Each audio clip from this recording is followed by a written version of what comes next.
আর কত কষ্ট করবো রে গোপাল।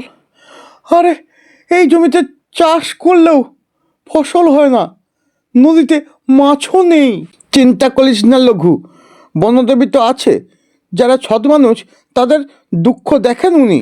হ্যাঁ, মনে রাখবে, লোভ নয়, পরিশ্রমই আমাদের শক্তি।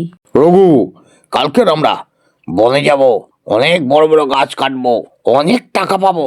যাবি তুই আমার সঙ্গে? আরে গাছু, জঙ্গলটা তো চুপচাপ কেন? বন চুপচাপ থাকলেই বিপদ। তাহলে বুঝবি বনদেবী কথা শুনছে।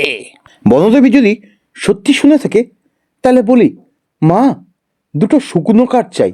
রঘু, রঘু চাষি। গাছু, হ্যাঁ আমার নাম ডাকছে। আমি তো কিছু বলিনি। লোভ করিস না, প্রকৃতিকে সম্মান কর।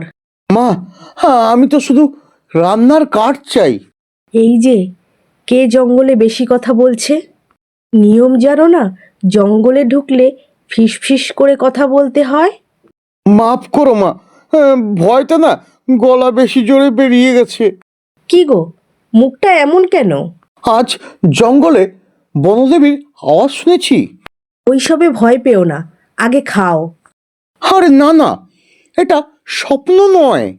রঘু, যদি জঙ্গল রক্ষা করিস তবে তোর ক্ষেত ফসলে ভরে উঠবে। মা কথা দিচ্ছি, শ্যামলী, বনদেবীর স্বপ্ন এসেছিল।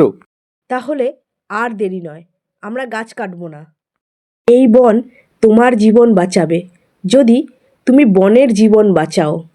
আগামী 7 দিন একটা গাছও কাটবে না, বরং নতুন চারা গাছ লাগাবে। পারবে তো? পারবো মা, অবশ্যই পারবো। তাহলে দেখব তোমার মন কতটা বদলেছে।